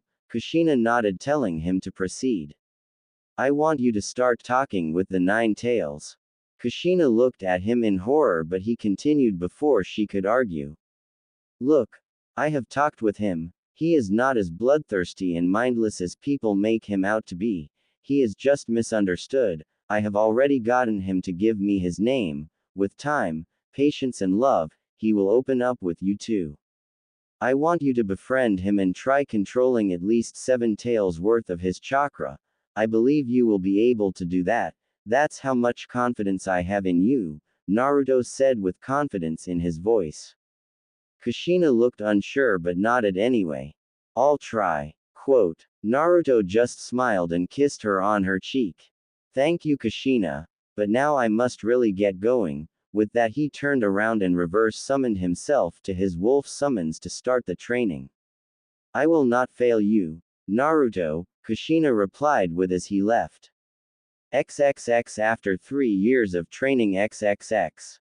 Naruto had completed his 4 years worth of training in only 3 years, but during those 3 years, lot had happened in the elemental nations. After 2 years from his departure, the war had officially begun with the destruction of Uzu. Kumo and Kiri had banded together to destroy Uzu because they feared that if Uzu was to enter the war then Konoha's victory would all but be guaranteed. Konoha had tried to send assistance but it was already too late. This had acted as a catalyst to cause an all-out war around elemental nations as each nation tried to attack each other in hopes of securing more land and resources for themselves. During the war, Minato became a Junin and came to be known as Konoha's Yellow Flash, due to his speed and use of the Flying Thunder God, which he perfected using the knowledge he got from the sealing scroll of Tobirama Senju and a little help from Kushina. They had become good friends after she had set things straight with him. Kushina too had became a Junin along with Mikoto. Both had made a name for themselves in the war due to their power, their skills and their beauty. Mikoto had opted to not date anyone, instead she waited for Naruto to return. Kagami had informed the clan that she would be marrying Naruto instead of Fugaku. This did not sit well with Fugaku as previously she was his fiancé, and losing this marriage meant losing his chance of becoming the clan head and gaining more power. He had tried everything he could to convince her to marry him but she didn't pay him much attention and most of the time completely ignored him. When Naruto arrived back in the village, Konoha was already fighting a 3-4-year war with Iwa in the west, Kumo in the north and Kiri in the east. Its forces were running thin by maintaining a 3-phase defense. The situation was so bad that students passed from the academy were being sent to the war. The news of his arrival had spread fast and by the time he reached the Hokage's office, many were already waiting for him in there. As he opened the office doors, a red blur crashed into him and grabbed him into a tight hug. Not fair, Kushina. We had decided to wait for his briefing then jump on him, Mikoto whined with a pout on her face. She had grown into an incredibly beautiful woman, with fair skin, long, straight black hair with bangs hanging on either side of her face to frame her cheeks, and her charcoal black eyes seemed to sparkle with mischief and confidence. She wore an custom black Junin flak jacket which hugged her figure nicely, with a dark purple undershirt and a mesh armor with black shinobi pants which were taped off at the end, and black shinobi shoes. I couldn't help it, she replied as she still clung to him tightly. I just missed him so much. Naruto just smiled at that. The room was then filled with perverted giggles belonging to Jiraiya, who had taken out a notepad and was furiously scribbling onto it. There was a huge bang, courtesy of Tsunade, who had punched Jiraiya through the wall and out of the room. You're welcome. By now Kushina had stopped hugging him and was now looking at him with a blush on her face. She too had grown a lot.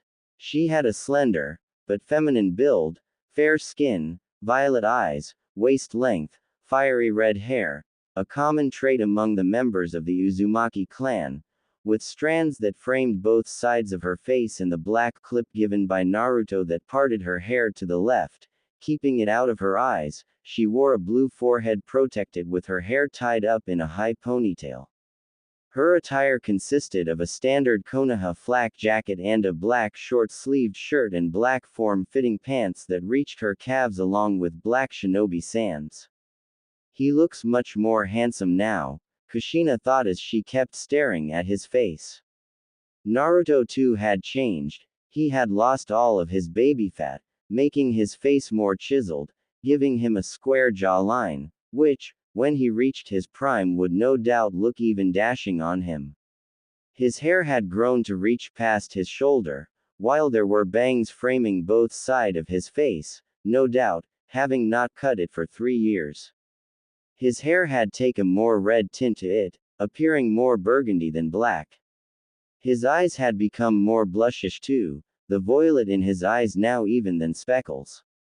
He was now standing at 6 feet of height, with bulky muscular body. Every movement he made seemed to cause ripple through his muscles.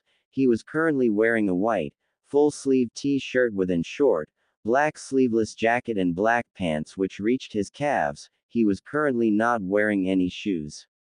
Is there something on my face? He spoke in a deep voice. Puberty had definitely done wonders on him. Kushina immediately blushed a deep red, almost matching the color of her hair, and looked away mumbling incoherently. How did your training go? Did you get any stronger? Tsunade inquired, getting everyone back on topic. Something like that, Naruto replied vaguely. Anyway, enough about that. Mikoto said something about briefing me. Has the war started? And just like that, the room was filled with serious faces again. After the third explained the situation, Naruto was really sad at the loss of his home village, but he couldn't have helped even if he had wanted to. The Soul King, in an letter, had explained it to him. He can't interfere if the loss of life is of great magnitude because doing so would cause an imbalance in the soul stream. Many lives were lost on Uzu that day. If he had saved those lives and had helped Uzu, he would have drastically changed the flow of souls as new lives would have been born which were never meant to be. He could as many people as he wanted. It wouldn't affect the afterlife, the letter explained. He could even choose to save some lives. The damage done would be manageable as only a few 100 souls wouldn't create much disturbance. The letter further explained that this would only be needed followed till his original birthday date.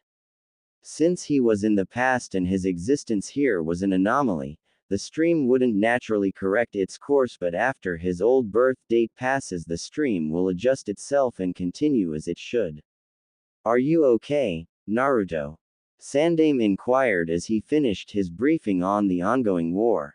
Yes, I am all right, Naruto replied as he put the loss of his home in the back of his mind. Now, since you were technically a genin when you left, you are still a genin now, so to reevaluate your rank, you will be facing a Junin in combat. The Hokage explained, since it is still early morning, your revaluation will take place in the afternoon, after you've had some rest. Naruto nodded and turned to leave. By now everyone had already left. Oh, and by the way, Naruto, I have let the information slip that you are the grandson of Madara Uchiha. It was a tactical decision, decided by the council. It was to make our enemies think twice before they attack us. I know I had told you that this was your secret to share, but with the state our village is in right now, this information has boosted lots of morales and increased the motivation of ninjas to push on. I am sorry, Naruto. I did what I had to. It was for the village, that is my duty as the Hokage. Naruto didn't reply. While he was pissed that the old man had did something so underhanded, he understood his point of view. After all, everything is fair in love and war. He stood there for a few moments but couldn't find anything to say to the Hokage, so without giving him any reply he turned and walked away. He saw Kushina and Mikoto waiting for him near the office exit. The Hokage told you what he did, right? Kushina asked. As she saw his expression, it was not his secret to give. Naruto replied, still a little angry with him but soon sighed and let his anger go, but I can understand why he did it. You should have been here when he confirmed that rumor. The morale was never so high in the village after the war started. Mikoto spoke. Kushina had already told her the truth. Well, I guess it was going to come out at some point, and if it helped the village, then it can't be helped. What's done is done. With that said, Naruto started to move in direction of his apartment. Naruto, we have moved your stuff in with us, Mikoto informed. After Uzushio was destroyed, Kushina was devastated, and since she didn't have anyone's shoulder to cry on, I decided to buy a house and move in with her, to help her cope. We later on moved in your stuff too. No point in leaving it there, we thought. Since you will be marrying us now, Kushina continued with a blush on her face when she said the last part. The house itself was situated close to the Uchiha compound but not inside it. It was a fairly huge house, with a huge backyard and some trees in it. The house had 4 bedrooms, 3 bathrooms, a hall and a kitchen. Every room was fairly big. Kushina showed him his room, which was down the hall to the left, while Mikoto made some breakfast. After freshening up and having breakfast, which he enjoyed a lot and complimented Mikoto for her cooking, Mikoto and Kushina told them about their training, some stories of the war and such. It was already lunchtime by the time they finished talking and catching up. Lunch this time was made by Kushina, and it was the most delicious meal he had in a while, not counting Mikoto's breakfast. He explained that his summons weren't exactly cooks, all they ate was raw meat, which he wasn't a big fan of, so he had to make do with what he had there. He ate so much that Kushina had to cook once more. After the meal was done, he thoroughly thanked Kushina and Mikoto for serving him such delicious food. While they just blushed in embarrassment and nodded, he decided to have some rest since it was only 2 in the afternoon and his match was at 4. By the time he reached the arena, where his fight was going to take place, he had already figured out who his opponent was. It was not that hard, as everyone was talking about a fight between the Leaf's Yellow Flash and the grandson of Madara Uchiha. He met lots of his old classmates who were now Junin too. Inoichi, Shikaku, Shuza and many others welcomed him back after his training. He had even met Kakashi and Sakumo, though Kakashi didn't seem to remember much about him as he was still 3 when Naruto left. He had passed the academy in 1 year and was now a genin at the age of 6. The arena was full of people and ninjas wanting to see the fight, and it soon begun when the Hokage called out for the 2 combatants. He had made this fight public because he wanted to showcase the skills of his ninjas and increase the morale among them. Soon, Naruto and Minato were standing face to face as the crowd went wild, cheering them on. Minato had also changed in appearance but not by much. He still had blue eyes and spiky, blonde hair, which reached his jaw and framed both sides of his face. His attire consisted of a standard Konoha uniform with 2 bands on both of his sleeves, a green flak jacket, blue forehead protector and blue sandals. Minato was the first to speak. I want to apologize for the way I behaved with you after I learned that Kushina liked you instead of me. I was jealous and behaved poorly, but Jiraiya-sensei talked some sense into me. I have already apologized to Kushina for my behavior. I hope you may forgive me too, he finished with a subtle bow.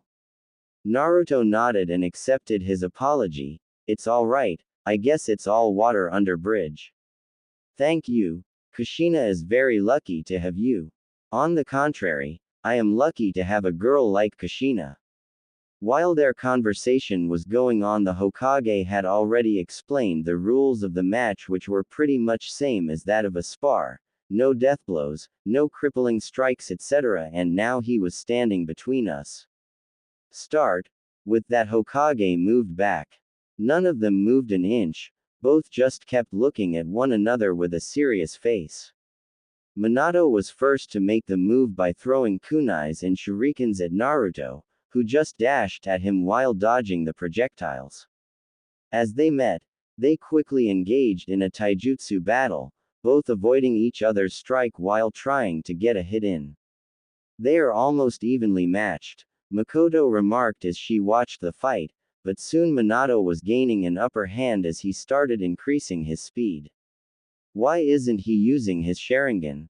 Kushina inquired. He could just predict his attacks using it, can't he? Looks like my student is kicking your students, Jiraiya boasted. Doubt it. Tsunade replied with a smirk. What do you mean?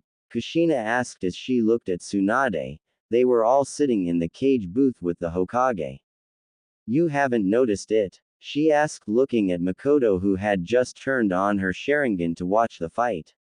His muscles seem to be coiled really hard, it's as if he is holding back. Tsunade completed. But why? Kushina asked. It was Jiraiya who answered this time, finally understanding the reason. Since he hasn't fought a human in 3 years as he was training with his summons, he doesn't know how much strength, speed and chakra he should use on a normal human. He is adjusting his speed and strength to familiarize himself with fighting humans again, Tsunade explained, and looks like he is already done. Down in the arena, as Minato was slowly increasing his speed and strength and was overwhelming him, Naruto had finally adjusted himself.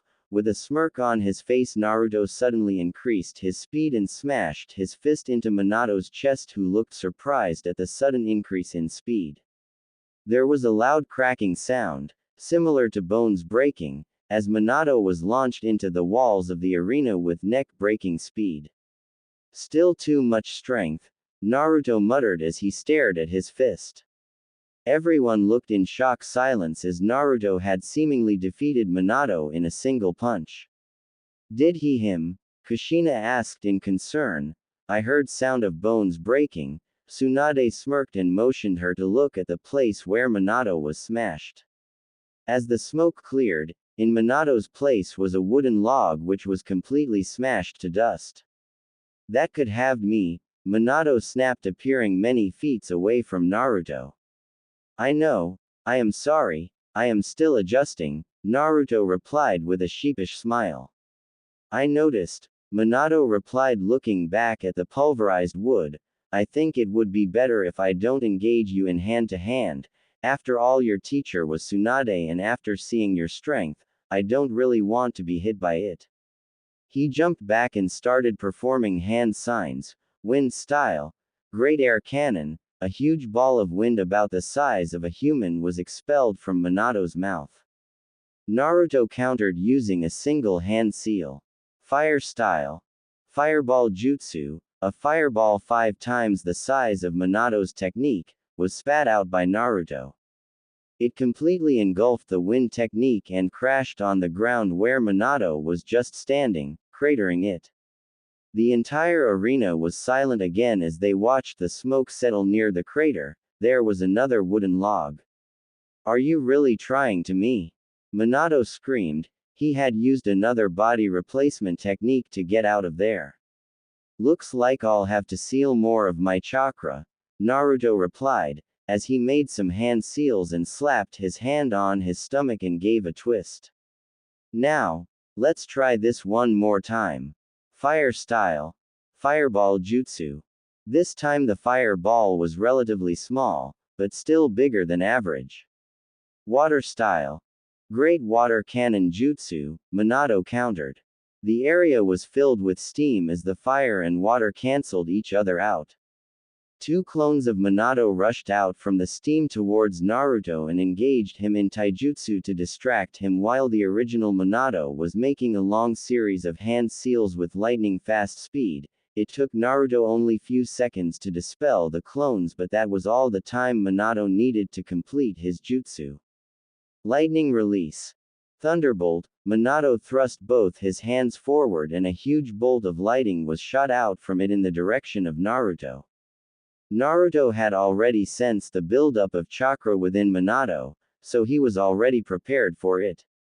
Performing a single-handed seal, his hand from wrist up towards the fingers was covered in dark blue lightning. The sound of chirping birds filled the arena. As the lightning bolt reached him, he made a slashing motion with his lightning-covered hand. No way. What the hell? Seriously. Shouts of disbelief soon filled the arena. Did your student just? Jiraiya started, disbelief clear in his voice, cut a lightning bolt in half. Yes he did, Tsunade completed, looking wide-eyed at Naruto. As the commotion from him cutting a lightning bolt died down, Naruto released the technique while saying its name. Reikiri, lightning cutter. Minato stared wide-eyed at him. He had expected him to dodge or at least get hit by it. He did not expect him to freaking cut it in half. Breaking out from his stupor, Minato started. That was really something. I really didn't want to use this technique against a fellow shinobi, but I really can't resist using it against you. I'll show you why I am called the Yellow Flash. With that, Minato removed a handful of his special three-pronged kunai from his pouch and threw them at Naruto, who didn't react to the kunais. As some passed by him, Minato suddenly appeared behind him with a yellow flash and slashed at his exposed back. But instead of blood pouring out from the wound as he expected, the Naruto in front of him blurred out of existence. A clone, Minato thought. No, he didn't have enough time to create one shadow clone. No, the clone would have popped. Minato widened his eyes. It was an afterimage. That's the only explanations.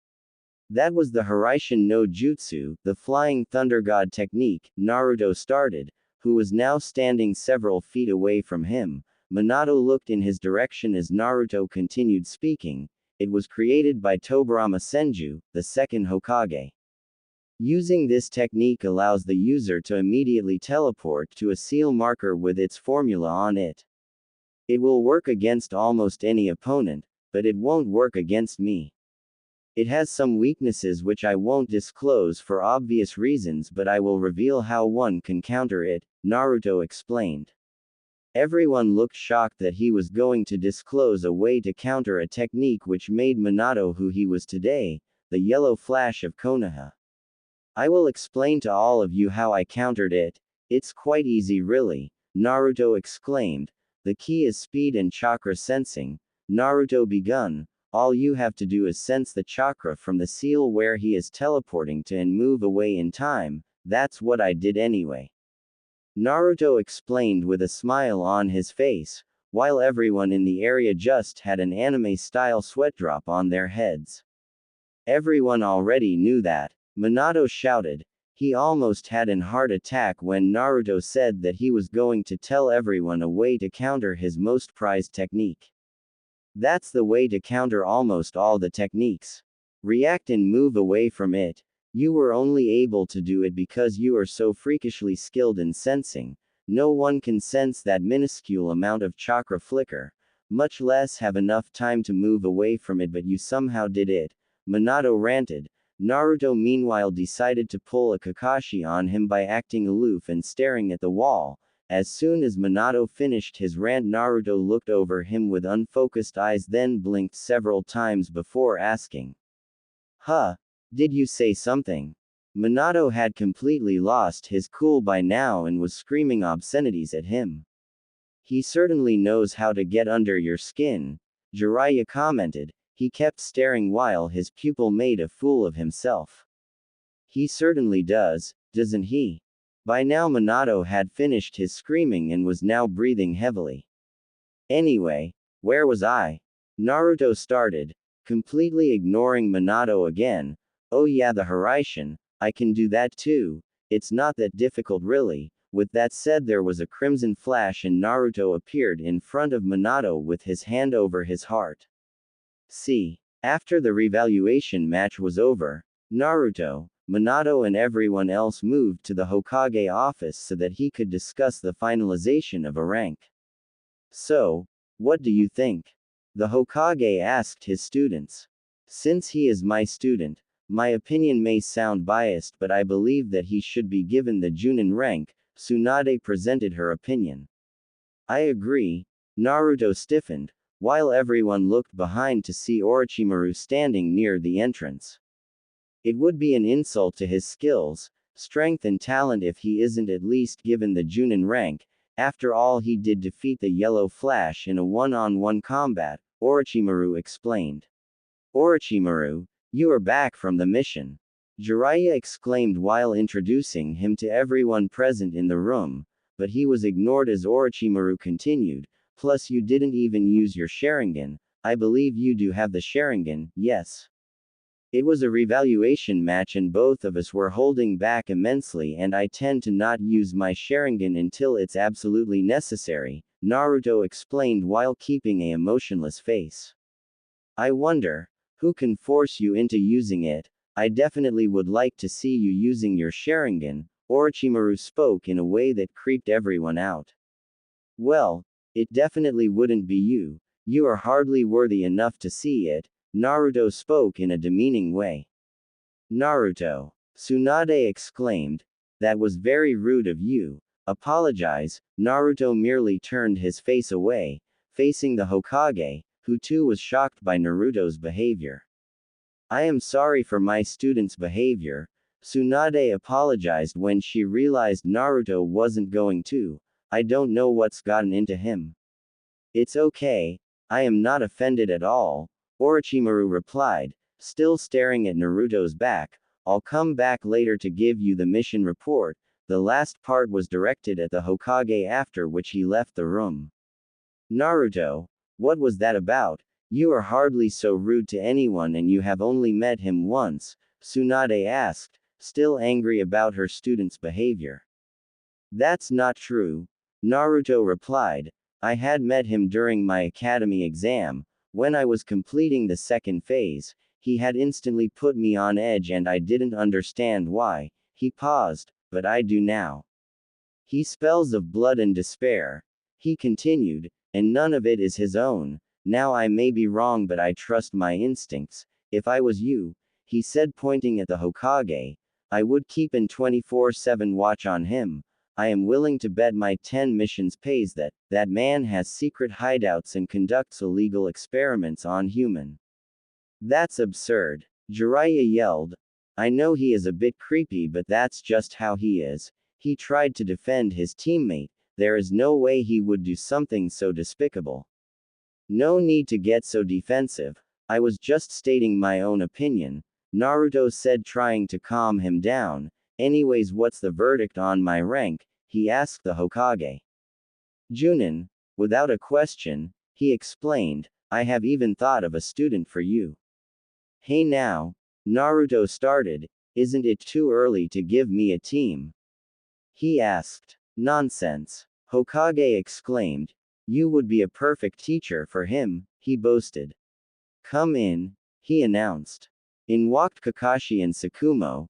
"Good afternoon." Tsukumo greeted everyone with a small smile while little Kakashi just stayed by his father's side. Oh, he has grown up so much from the time I last saw him. Naruto kneeled down to Kakashi's height and introduced himself. Hello, I am Naruto Uzumaki Uchiha. I used to babysit you sometimes when your father's team was on a mission. Do you remember me? He asked. Kakashi's just looked at his father, who nodded at him, so he introduced himself and answered with I vaguely recall you giving me a real shuriken to PLA. Naruto quickly covered Kakashi's mouth before he could continue any further. Haha. Naruto laughed nervously. You know how children are. They say the weirdest things. Everyone looked at him with a deadpan expression. Anyway, I accept. Naruto removed his hand from Kakashi's mouth with a shushing motion, but he is quite young, isn't he? Yes. He is 6 years old, Tsukumo answered. Little Kakashi here scored 78 points in 5 minutes 32 seconds in the advanced test, the Hokage explained. You are still doing that? Naruto asked surprised. I thought you just did that so that you can make me a genin quicker and not appear biased. Everyone was now looking at the Hokage with a deadpan expression now. The Hokage continued, ignoring the accusing faces, we decided to keep doing that, it helps in distinguishing the talented quickly so we can train them better. Kakashi was actually the first to pass it in 3 years. He explained, only those students who can break the said record are chosen, so it becomes harder every time someone passes. Naruto, Tsunade started, I want you to teach my brother too, he too just became a genin. I didn't know you would be given a team so soon, so I had planned to wait till that happened, but now that you have it, I want my brother on it. He is 10, I love him very much, so I'll not take a no for answer, she pretty much ordered. Well, I can't refuse you, you are my sensei, this is the least I could do for you, Naruto replied with a happy smile. I can't refuse you anyway, you'll break all my bones if I do, Naruto thought, still smiling. I think you said that aloud. Kakashi finally spoke, breaking the awkward silence that had taken up in the room. Come at training ground 7 tomorrow, around 7, I'll meet you there, tell Nawaki too. Naruto spoke quickly as he came near Kushina and Mikoto and placed a hand on their shoulder. Till next time. With that he used his Hiraishin to flash back to his house. Would you have punched him if he refused? Jiraiya inquired. No, but it's good that he is still afraid that I would. XXX Next day training ground 7XXX. When Naruto arrived at the training ground, Kakashi and Nawaki were already waiting for him. Nawaki was a fair-skinned boy with short light brown hair, hazel eyes and distinct blushes on his cheeks. He was wearing a dark teal poncho top and light green pants, with shinobi sandals. Kakashi wore a simple black outfit along with an open front apron around his waist and fishnet armor around his ankles and a small tanto on his back. Good morning, little children. I am Naruto Uzumaki Uchiha, your sensei. Now please both of you introduce yourself so we get to know each other better. Naruto started. I'll go first. I have already told you my name. I like eating ramen, training, fuinjutsu and making new ninja techniques. I don't dislike many things. My dream, well that's personal. Now you go, Naruto said pointing at Kakashi. My name is Kakashi Hatake. I am 6 years old. I like to train. I love my father. I dislike obnoxiously loud people and my dream is to be as great as my father. The last part was said with lots of conviction. Now you. Naruto pointed at Nawaki. Hello.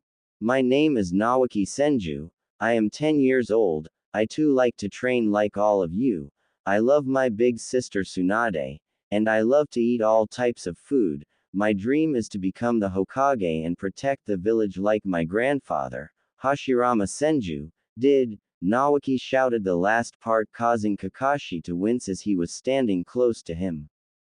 Great dream, both of you, Naruto replied, praising them for their great ambitions. This Nawaki is exactly like how I was when I was a kid, obnoxious, loud and a dream to become the Hokage. Now that the introductions are out of the way, I want both of you to tell me about your skills, what you can do and what you can't so that I am better prepared to help both of you. Kakashi went first. I am extremely skilled at Shuriken Jutsu and Kenjutsu. I know few lower class lightning techniques along with the 3 academy techniques, tree walking and water walking. I am good with Shuriken and Kunais too. I know a few earth jutsu and I can also do the tree and water walking. Okay, now here is your first lesson. Naruto started. Never tell your true skills to anyone, even your own teammates. You are a ninja. You must keep as much as your techniques secret as you could. He explained. He could see Nawaki was about to speak, so he raised his hand and stopped him. But it is okay for now, since I am your teacher and I must know what your current skills are to help you advance. Both just nodded and kept quiet. Now this exercise that I am going to do with you was originally intended to be a test as to who gets to stay on the team, but since we are in a war and we really can't afford to waste talent, I'll be using this exercise as a test of your abilities and your intelligence. Again both kept quiet and listened. Naruto took out a single bell and presented it to both of them. The goal of this exercise is for you to take this bell from me. You can use anything at your disposal to get it from me. Nothing is off limits, Naruto explained. But there are 2 of us and only a single bell, Kakashi noticed. Exactly. As a test, whoever had the bell stayed on the team while the other is removed, but since your place is already decided, to make it more appealing for both of you to succeed, I'll give an A-rank jutsu as a reward to whoever who holds the bell when the time runs out. Will it be that technique you used to cut lightning? Nawaki asked with excitement in his voice. Kakashi tried to hide his, but the look in his eyes gave it away.